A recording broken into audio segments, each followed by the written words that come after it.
버지니아 울프 단편 소설 전집. 버지니아 울프 지음. 유진 옮김. 연민. 4월 29일 버킹엄셔 주 하이 위컴의 장원에서 험프리 해먼드, 셀리아의 남편이 죽다니. 그럴 수가.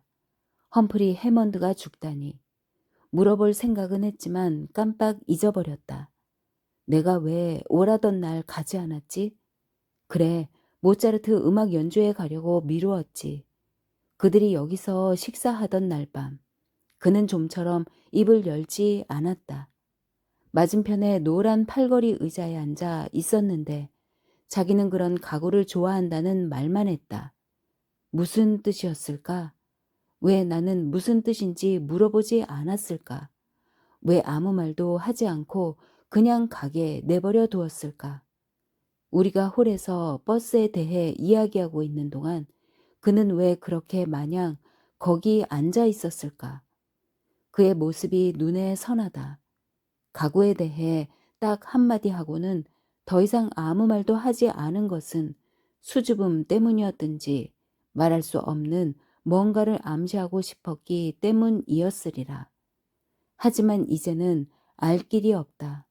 발그레하던 뺨은 이제 백지장처럼 하얗고 젊은 남자답게 의연하고 도전적이던 그 눈은 굳게 감겨 있다. 눈이 감겨 있어도 그 눈빛은 그대로일 것 같다. 창백한 얼굴로 뻣뻣하게 누워있는 주검. 열린 창문으로 새들이 지저귀는 소리가 들려온다. 죽음 앞에서도 양보할 줄 모른다. 눈물도 없고 감상도 없다. 침대보가 접힌 곳에 백합 꽃다발이 놓여 있다. 그의 어머니나 셀리아가 갖다 놓은 것이리라. 셀리아. 그래. 그녀의 모습이 떠오르다가 갑자기 사라져버린다. 상상이 안 되는 순간이 있다. 늘 잊어버리는 다른 사람들의 삶의 한 순간. 모든 것에 실마리가 되는 순간. 나는 그녀를 따라 그의 방으로 간다. 그녀가 방문 손잡이를 돌린다. 문제는 그 다음이 생각나지 않는다는 것이다. 기억이 되살아날 때 그녀는 사람들을 맞을 채비를 하고 있다. 미망인. 이른 아침에 눈부신 햇살이 이마에 부딪혀 산산조각이 난 것처럼 머리끝부터 발끝까지 하얀 베일을 뒤집어 쓰고 있는데 미망인이 아니고 뭐란 말인가. 겉으로 드러난 모습은 잘 보인다. 영원히 보일 것이다. 하지만 그 의미는 짐작할 수밖에 없다. 나는 은근히 시기심을 느끼며 그녀의 침묵과 냉정을 지켜볼 것이다. 혼자만의 비밀을 품은 채 우리 사이를 오가는 그녀를 지켜볼 것이다. 외로운 여행을 떠나는 밤이 빨리 찾아오기를 기다리는 그녀의 마음을 상상할 것이다. 웃고 떠드는 우리를 경멸하면서도 꾹 참으며 할 일을 하기 위해 우리와 어울리는 그녀의 모습을 상상할 것이다. 시끄러움 속에서도 오히려 그녀는 더 잘 들을 것이다. 그녀에게는 모든 것이 공허하기 때문이다. 이 모든 것 때문에 나는 그녀를 시기할 것이다. 그녀의 추호도 흔들림 없는 태도와 그녀의 지식을 시기할 것이다. 햇빛이 점점 강렬해지면서 그녀의 이마에서 하얀 베일이 서서히 사라진다. 그녀는 창가로 간다. 마차들이 덜그럭거리며 길을 간다. 사내들이 똑바로 서서 마차를 몰며 휘파람을 불기도 하고 노래를 부르기도 하고 서로 고함을 지르기도 한다. 이제 그녀가 더 뚜렷하게 보인다. 뺨이 다시 발그레해졌다. 하지만 생기는 없다. 침침하던 눈이 맑아졌다. 활기찬 삶의 소리가 귀에 거슬리는지 그녀는 창가에 서서 몸을 움츠린다. 나는 그녀에게 다가간다. 이제 시기하는 마음은 없다. 내가 손을 내밀면 피하지 않을까? 우리는 약탈자들이다. 잔인한 무심히 그녀 옆을 흘러가는 강물의 물방울들이다. 내가 그녀에게 몸을 내 던질 수도 있지만 그래봐야 다시 강물에 떨어져 흘러갈 뿐이다. 나로 하여금 그녀에게 손을 내밀게 하는 연민은 그녀에게는 경멸스러운 충동적 연민으로 보일 것이다. 갑자기 그녀가 양탄자를 털고 있는 옆집 여자에게 소리친다. 날씨가 참 좋네요. 옆집 여자는 깜짝 놀라 그녀를 쳐다보며 고개를 끄덕이고는 얼른 집 안으로 들어가 버린다. 그녀는 한 손으로 턱을 받치고 붉은 담을 뒤덮은 과실수 꽃을 바라본다. 눈물이 흘러내린다. 그녀는 손등으로 눈물을 훔친다. 그녀가 24시던가? 많아야 25밖에 안 되었을 것이다. 뒷산에 소풍 가자고 할까? 우리는 한 길을 따라 올라가 울타리를 뛰어넘고 들을 가로질러 숲속으로 들어간다. 그녀는 숲속에서 아네모네를 발견하고 험프리를 위해 몇 송이 꺾으려다가 그만둔다. 저녁이 되면 더 신선할 것이라면서 우리는 풀밭에 앉아 들장미 가지 사이에 세모난 틈새로 내려다 보이는 연두색 들판을 바라본다. 무슨 생각을 그리 해? 꽃자루를 빨고 있을 때 상상 속에서 그녀가 갑자기 묻는다. 아니야, 아무것도 아니야. 나는 내 마음과는 정반대로 퉁명스럽게 대답한다.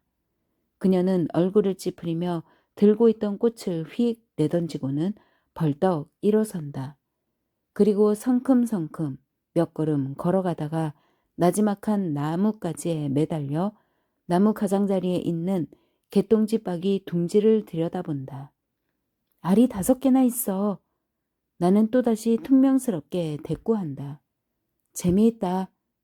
하지만 이건 전부 상상이다.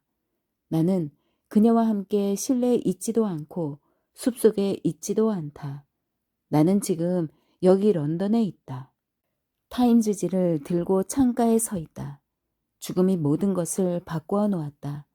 색깔들이 사라져버리고 나무들이 낯빛으로 변하면서 종이처럼 얇아 보이는 일식처럼 차가운 산들바람이 불어오고 멀리서 거리에 소음이 들려온다. 그러다가 잠시 후 공간의 벽이 무너지면서 온갖 소리가 하나로 합쳐진다.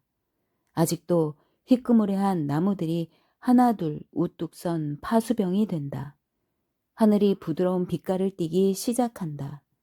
새벽에 산 꼭대기에 올라가 있는 것처럼 모든 것이 아득하게 느껴진다. 죽음의 짓이다.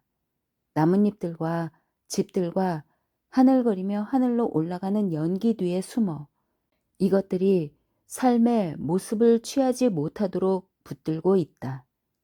급행열차 안에서 산과 들을 바라보면서 나는 낫을 들고 산 울타리 옆에서 일하고 있는 그 사내가 고개를 쳐드는 것을 보았다.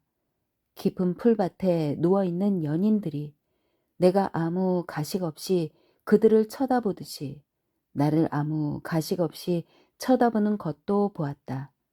무거운 짐을 벗은 것처럼 홀가분했다. 장애물 같은 것이 치워진 것 같았다. 내 친구들은 이 맑은 대기 속에서 어두컴컴한 수평선을 건넌다. 오직 신의 은총을 바라면서 부드럽게 나를 밀치고 세상의 경계를 넘어 그들을 폭풍 또는 고요 속으로 실어갈 배를 탄다. 나는 거기까지는 볼 수 없지만 그들과 차례로 작별의 키스를 나누며 그들이 나를 두고 영원히 떠나기 전보다 더 환하게 웃어 보인다. 마치 살아있을 때부터 늘 수평선 끝으로 걸어가고 있었던 것처럼 그들은 질서정연하게 그 세상 끝으로 사라져 간다. 우리가 출발점부터 걸어온 행적이 드러나 보인다. 이렇게 고운 하늘 아래 바퀴 소리와 고함 소리가 어우러져 높아졌다 낮아졌다 하는 이 장엄한 플라타너스 밑에서 함께 뛰놀던 우리의 어지러운 발자국. 나는 그에 대해 아는 게 거의 없었지만 그는 죽음의 엄청난 힘을 감추고 있었다. 그는 죽음으로써 서로 다른 두 개체로서의 우리 둘 사이에 경계를 무너뜨렸다. 열린 창문으로 새들의 노래가 들려오는 그 방에서 그는 조용히 물러갔다. 그의 목소리는 아무것도 아니었지만 그의 침묵은 참으로 심오하다. 그는 자신의 삶을 우리가 밟고 지나갈 망토로 삼았다. 우리를 어디로 인도하는 걸까? 우리는 경계선에 서서 사방을 둘러본다. 하지만 그는 우리를 두고 가버렸다. 아스라한 하늘 속으로 사라져버렸다. 우리에게는 싱그러운 초목과 파란 하늘이 아직 남아있지만 세상처럼 투명한 그에게는 아무것도 없을 것이다. 그는 경계선에 모여 있는 우리를 두고 떠나버렸다. 새벽을 가르며 사라져버렸다. 그는 갔다. 그러므로 우리는 돌아가야 한다. 플라타너스가 빛의 조각들 같은 나뭇잎을 살랑살랑 흔들어댄다. 햇살이 나뭇잎 사이를 뚫고 내려와 풀밭을 내리쬐다. 제라늄이 붉게 타오른다. 왼쪽에서 고함 소리가 들려온다. 이번에는 오른쪽에서 짧고 퉁명스러운 고함 소리가 들려온다. 바퀴 소리가 요란하게 울려 퍼진다. 승합 마차들이 뒤엉킨다. 괴종 시계가 12번 종을 친다. 이제 돌아가야 하나? 수평선이 세상을 포위하고 산이 풀썩 주저앉고 거친 색깔들이 돌아오는 것을 봐야 하나? 아니야, 아니야. 험프리 해먼드는 죽었어. 그는 죽었어. 하얀 침대보, 그윽한 꽃향기, 윙윙거리며 방 안을 날아다니다가 다시 밖으로 나가는 꿀벌 한 마리. 이제 어디로 가는 걸까? 초롱꽃에 또 한 마리가 앉아 있다. 하지만 꿀이 없는지 노란 꽃무로 옮겨간다. 하지만 런던에 이런 오래된 정원에 무슨 꿀이 있겠는가? 쇠로 된 배수관과 구불구불한 터널에 뒤덮인 소금처럼 땅이 바싹 말라 있을 텐데. 험프리 해먼드, 그가 죽다니. 다시 신문에서 그의 이름을 확인해 봐야겠다. 친구들에게 돌아가고 싶다. 그렇게 빨리 친구들 곁을 떠나고 싶지 않다. 그는 이틀 동안 알아 누워 있다가 사흘 전 화요일에 갑자기 죽었다. 죽음의 공작이 끝난 것이다. 끝났어. 그는 이미 땅에 묻혔을지도 모른다. 사람들의 일상이 조금 바뀌었다. 그가 죽었다는 소식을 미처 듣지 못한 사람들은 아직도 그에게 편지를 보내지만, 하지만 홀의 탁자에 놓여 있는 편지들은 날짜가 꽤 지난 것 같다. 마치 그가 죽은 지 몇 주일, 몇 년 지난 것처럼. 그를 생각하면 특별히 떠오르는 것이 없다.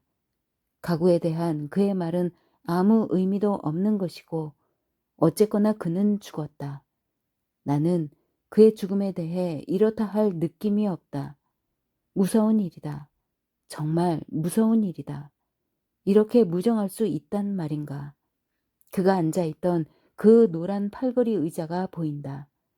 낡았지만 아직 튼튼하다. 유리와 은으로 장식한 벽난로도 보인다. 하지만 그는 벽과 카펫의 줄무늬를 새기는 먼지투성이 햇빛처럼 덧없는 존재이다. 내가 죽는 날에도 햇빛이 유리와 은을 비추겠지. 해는 100만 년 뒤에 먼 미래를 비춘다. 널찍하고 노란 길, 이 집과 시내를 지나 끝없이 달려간다. 햇빛이 아래 끝없이 출렁거리는 바다밖에 없을 때까지. 험프리 해먼드. 험프리 해먼드가 누구였더라? 문득 조가비처럼 매끄럽고 종소리처럼 청아한 이상한 소리가 들려온다. 아, 듣기 좋은 그 종소리. 우편물. 하얀 종이에 지렁이 같은 검은 글씨가 쓰여져 있다. 우리 시아버지, 함께 식사라도. 시아버지라니? 이 친구가 미쳤나? 그녀는 아직 상복을 입고 있다. 하얗고 뻣뻣한 침대, 백합, 열린 창문. 양탄자를 터는 여자. 험프리가 사업을 이어받았어. 험프리, 도대체 누가 죽은 거야? 곧 큰 집으로 옮길 것 같아. 죽음의 집? 와서 며칠 있다가 갔으면 좋겠어. 나는 상복을 사러 런던에 가야 해. 그럼 그가 아직 살아있단 말이야? 도대체 왜 나를 속인 거야?